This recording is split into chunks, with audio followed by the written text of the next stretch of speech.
everyone, and good morning. Certainly not a slow news day here. I'm not even sure what I'm doing here. It's,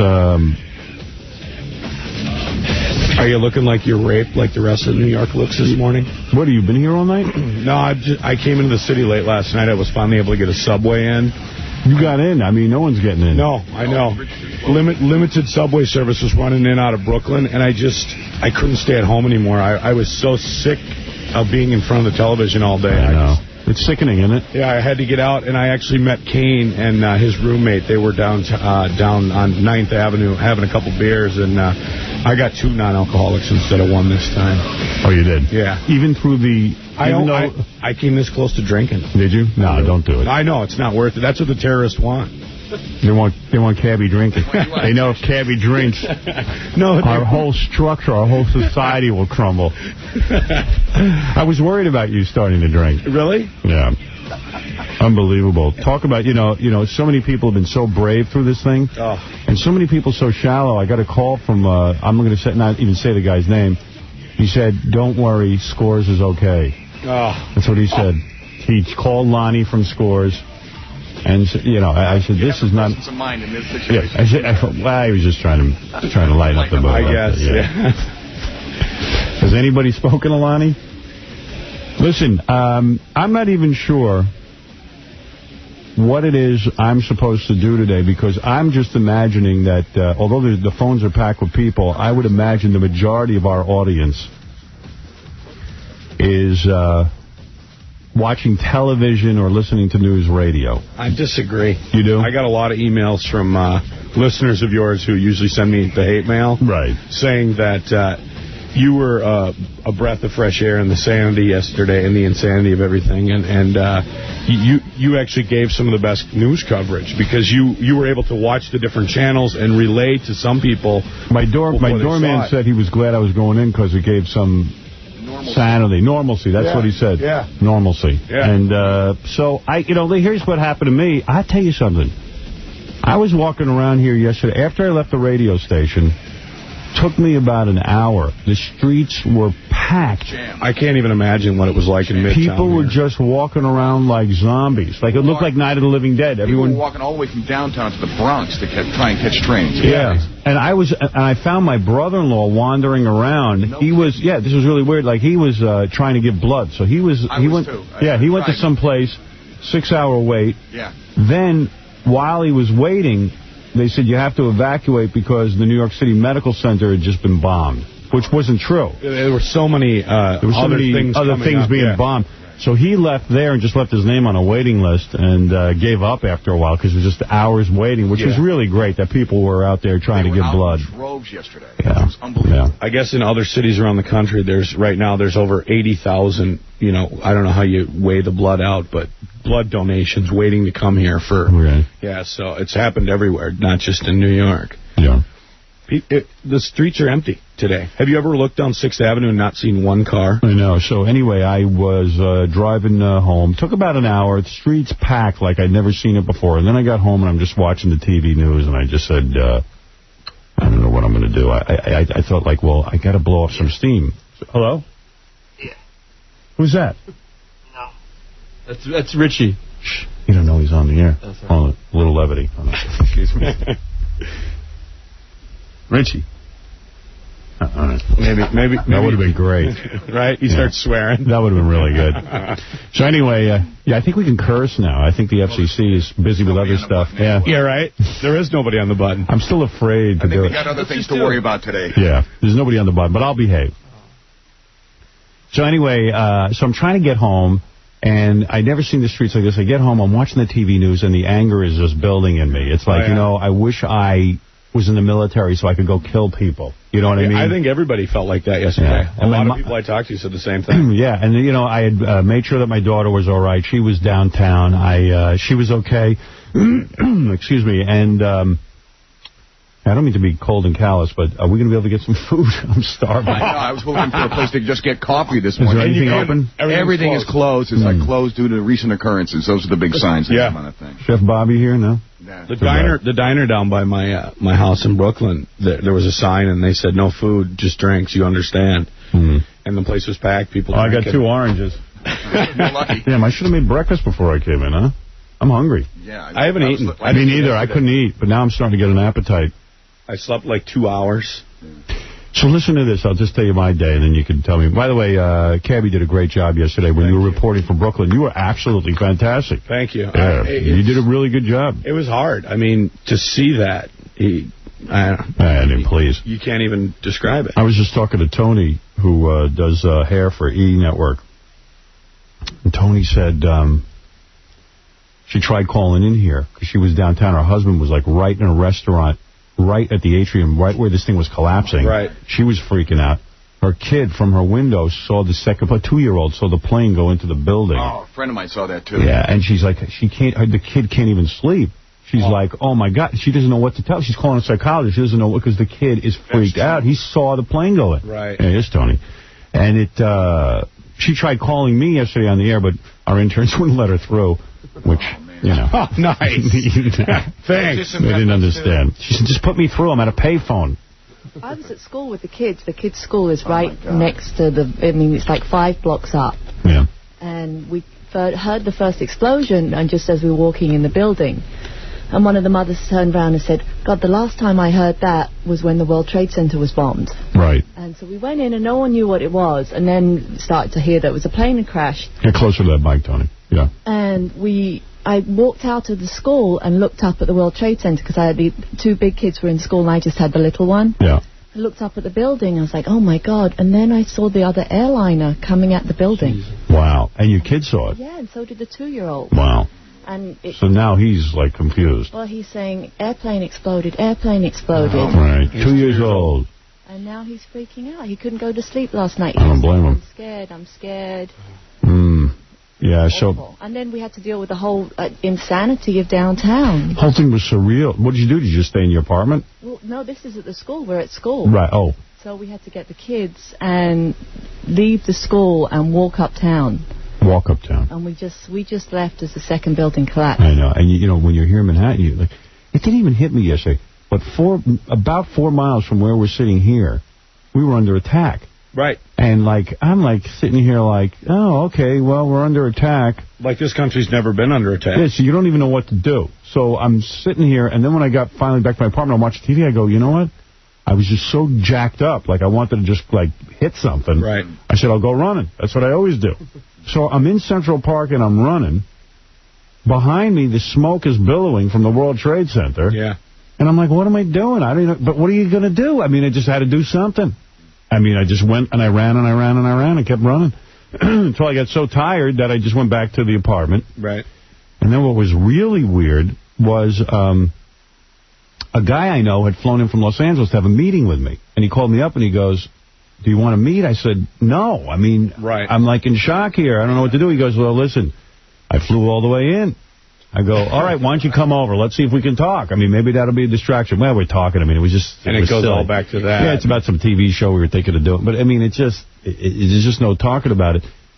Then he had told me a false rumor, which freaked me out for some reason. He's friends with Danny DeVito, and he said that Danny DeVito was on the plane from Newark to Los Angeles that went into the World Trade Center. So I got, freaked out by that. Kind of puts a face on it. Right. And I'm calling people and telling them that. And he calls me back and goes, oh, no. Danny DeVito wasn't on the plane. So I was I had already told 10 people who were all distraught over that. But I don't know. So, I'm sitting there and I'm going, nothing's really hitting me too hard until I lay down in bed last night. I lay down in bed and I go, what the F am I doing here? I mean, what am I doing in Manhattan? Right. Yeah. It's scary. It really is, because you never thought this would ever happen. Yeah, and the place is emptied out. And, my agent was supposed to be in that meeting, and he was like, oh, I'm too distraught to go to the meeting. Meanwhile, he headed out for upstate New York. A lot of people headed out. Yeah, everybody left. And I'm sitting there going, what am I doing here? So I called Chiasano. I go, it's 10 o'clock at night. I can't fall asleep. I said to Chiasano, what are we doing? I mean, are we coming in tomorrow? I mean, why am I doing a show tomorrow? I mean, Robin's not here. No one can get in. I mean, it's just ridiculous. It's weird. It's like I felt. What am I doing? Right. Shouldn't I go grab my daughter and get the hell out of town? Yeah. How do we know there's not going to be? So then I call my father. And I go, Dad, What do you... I'm laying here getting all paranoid. Don't you think I should go grab Emily and get the hell out of town and just drive north, until I hit something like a water or something? Canada. And he goes, it's not going... Don't worry, I don't think it's going to happen. It's all, our airspace is secure. Airspace, they could be doing anything. They could be releasing gas. Who knows what they're doing? What's next? Yeah, what is next? We're just sitting here. Because they're going to try to kick us while we're down. Yeah. How do we know there's not a second wave? And he's like, there's no second wave, and... Well, there was a rumor floating on the news even last night that they had arrested 2 men in a van underneath the George Washington Bridge loaded with explosives. That's what I'm talking about. And it turned out not to be true, but what's true and what's not true? I don't know. So I don't even know what we're doing here. Honest to God, I don't, but let me open up the phones and see what's doing. First of all, Artie Lang is on the phone. Artie. Hey, Howard. Hey. What's up, man? Oh. What's up? What isn't up? I'm in Jersey. Bye, Tony. I'm in my new apartment in Hoboken. And I'm right on the Hudson hey, River. Tony, you left your wallet here. Yeah, and don't leave it close to me. Yeah, and it's near Cabby, and it's loaded with cash. That's a bad move. You're going to need that cash. Artie, can you cook me breakfast and bring it here? Yeah, whatever you need, man. Yeah. I'm standing on my terrace looking at the smoke, and it's the first time I've seen the skyline without the towers there. It's just sad. It's sickening. Yeah, it's sickening. And you know something? I watched Bush's speech, and it was fine. He said the one sentence I was waiting to hear. Oh, yeah. We will not tolerate terrorists or countries that harbor terrorists. Yep. Right. And I hope to God he means it. I mean, I'm a little shaky with him at the helm, but I got to tell you something. People are screaming for blood. Yeah. And even like my mom said, don't get on the air and get everyone riled up and scream for blood. I go, how can we not? This will go on every day of our lives. Let me just give you a couple of thoughts. This is my thoughts. Right. Libya used to misbehave really badly. Muammar Gaddafi, real bad. Right. And we spanked his ass. And notice the guy... Yeah, Reagan took care of him. Yep. And let me tell you something. The guy's right in line now. You don't hear the rhetoric. You don't hear any of the crap. Did you hear what Libya said yesterday? Yeah, they were apologizing, like saying, hey, we feel terrible. Cuba as well. Yeah. Everyone is scared now, right? Yeah. If we don't make good and really... maybe I'm not being crazy here. Take 5 of these countries, Syria... I don't care who United did Arab it. Emirates. Because they're talking about going after the people who did this, and they have to figure out who did it. Who cares? Let me tell you what happened in our country's history, if I may. Right. Remember the Olympics where the Israelis were there and the... 72. That's right. The Arabs slaughtered the Israeli Olympiads. Mm-hmm. The response that we had was sickening. We let the Olympics go on, and we did nothing. Yeah, and the same thing with the last bombing at the Trade Center. Something drastic should have happened then. When the Olympics were taken over by these terrorists, that was the time to go over and bomb the living crap out of every country that's ever harbored terrorists. Period. Because by not doing that, this exact thing happened yesterday. Yeah, and if we're going to sit and wait for world reaction, and let me tell you something, we need the rest of the world to come in on this with us, this massive bombing we now have to do. And I think we should actually level 6 countries. I'll name them if you want. Level them to the point where no people live. A cockroach can't even survive. Like Hiroshima. Exactly. The Japanese learned their lesson in Hiroshima. As horrible as Hiroshima was, that war would have continued. Harry Truman said, I'm putting a stop to this, and I'm setting up an example for the rest of the world. We have nuclear weapons, and we're not afraid to use them. The Japanese soldiers would have fought until the death. Right. Look who just made it in. Robin. Look at this. Wow. Yeah. Who says I can't get here? I do. I don't even believe you're here. It's an illusion. Everything's fine. Where's your makeup? Back there. Yeah. So, the Olympics... Let me just say something. It is important for you to be here. It is? All I've been listening to is that awful news all night long. Yeah. And the moment that music came on... Yeah. The theme music. I was like, it's going to be all right. Yeah. Everything's fine. Well, everything's good. Well, I ran into Regis Philbin yesterday. Yeah. Who, by the way, headed for the hills. Yeah.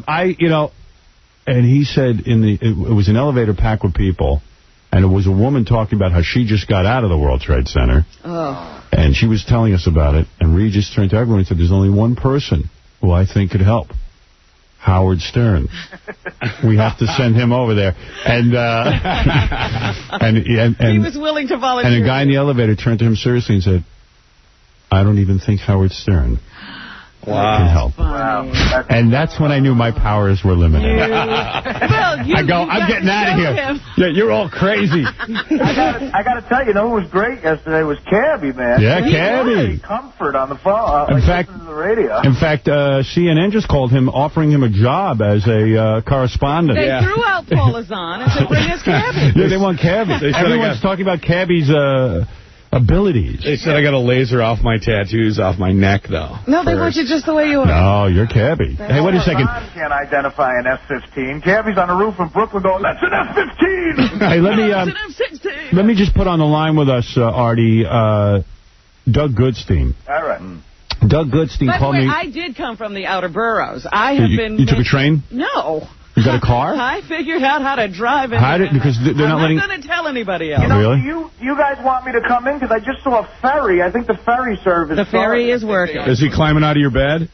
That would be your bed, Gary. Do you want to come in? I absolutely want to come in, but they told me the ferry wasn't working. Can you bring breakfast? I'll bring some... What do you need? You want some peppers and eggs or something? Make some egg whites and some toast. He's going to make it? Egg whites. Yeah, Artie's cooking. Chef Artie. Yeah, I don't want to get fat while the world is ending. Hey, I couldn't believe you ran. Yeah, I went running, and the backdrop was the smoke billowing. They were saying how dangerous it was to breathe the air, so you go engulf all that asbestos that was in the World Trade Center just peeled out into the air. In fact, my lungs do feel a little bit heavy today. But what the hell, I went... I wasn't the only nudnik running, by the way. Yeah, really, you had company. Oh, yeah, there were just people not knowing what to do. I think it's a good way to get it off your mind. I blew out some steam, I'll tell you that. Sitting in front of that television. Yeah, I just had to get out of the apartment. That's exactly why I came into the city, because in some bizarre, strange sense of the word, I am a journalist, and I have to work. In no sense of the word, you would just... Artie, you want to come in, but I'm just wondering how long it'll take you. You know what? The ferry just left to go back to Manhattan. It should be here again in 15 minutes. He's in Hoboken. They have a ferry that comes right over to Manhattan. So come on in. It's working. Yeah, I could probably be there in about 45 minutes. All right, so come on in. I'll definitely come in. All right, later. See you later. All right. And start making the eggs. All right, you got Egg whites. Egg whites. I tried to call. I heard you were hungry. I was like, I'm still out here in the street. But I can't even get through on the phone here. Doug Goodstein also did an amazing job yesterday with all that Red Cross information. So Doug went down. Doug, where are you? I'm about 50 yards from tower number 2. Yeah. Oh, you're kidding. He's been out all night. You're one of the volunteers, right? Yeah. Here's how it happened. I came down here with the intentions of volunteering. Couldn't get anywhere near it. I have a New York City police press credential, so it got us past some zones, and we just kept going as close as we can. So we ended up closer than we ever thought. We are literally at the base of the building. At one of the main hubs for firefighters, where they're stationed about 800 firefighters. We are the only, there are no organized relief organizations. The Red Cross is not here. They haven't been here at all. What are you doing? There's about 8 civilians. We broke into every supermarket. We pretty much emptied the shelves of bread, flashlights, batteries, and we staged a food area. We've also been involved with some stuff that was, like just hands-on stuff, moving cars, pushing cars, moving hoses, everything. They are so understaffed here with relief efforts that it's, I was planning on coming in for a few hours, but I'm here. Wow, no, you better stay there.